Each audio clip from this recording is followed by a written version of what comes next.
तर मला आहे ना मासिक पाळीचा त्रास होता. म्हणजे ज्यापासून मला पिरियड्स येत आहेत ना त्यापासून मला म्हणजे तो त्रास होता की म्हणजे मी 4 दिवस पूर्ण झोपून राहायची. मला चक्कर यायची, पोट दुखायचं, ब्लडिंग जास्त व्हायचं.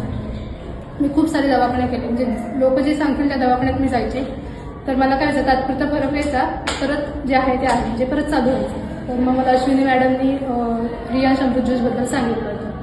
पण माझं कसं झालेलं की मी आधी खूप दवाखाने केलेले, त्यामुळे माझा त्याच्यावर विश्वास नव्हता.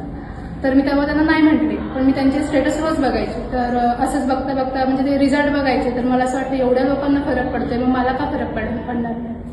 म्हणून मग मी त्यांच्याकडनं घेतलं अमृत ज्यूस आणि रियांश अमृत ज्यूस चालू केलं. त्यानंतर लगेच 2 महिन्यातच मला फरक पडला. म्हणजे जे मला चक्कर यायची ना ती थांबली. मी फक्त एका आजारासाठी घेतलेलं, का आता मासिक पाळीचा त्रास होता. पण मी एका आजारासाठी घेतलं, पण माझे बाकीचे अनेक आजार होते ते पण बरे झाले.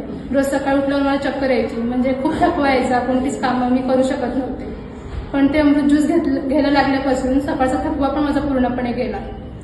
तशीच मला सर्दी असायची, रोज सकाळी शिंका यायच्या उठल्या उठल्या, तर त्या शिंका पण माझ्या पूर्णपणे थांबल्या. तर हे अमृत ज्यूस आहे ते फक्त एकाच आजारावर नाही चालत, तर अनेक आजारांवर चालतं. त्यामुळे जर तुम्हाला कोणताही आजार असेल तर तुम्ही रियांश अमृत ज्यूस घेतलं ते तुमच्यासाठी बेस्ट राहील.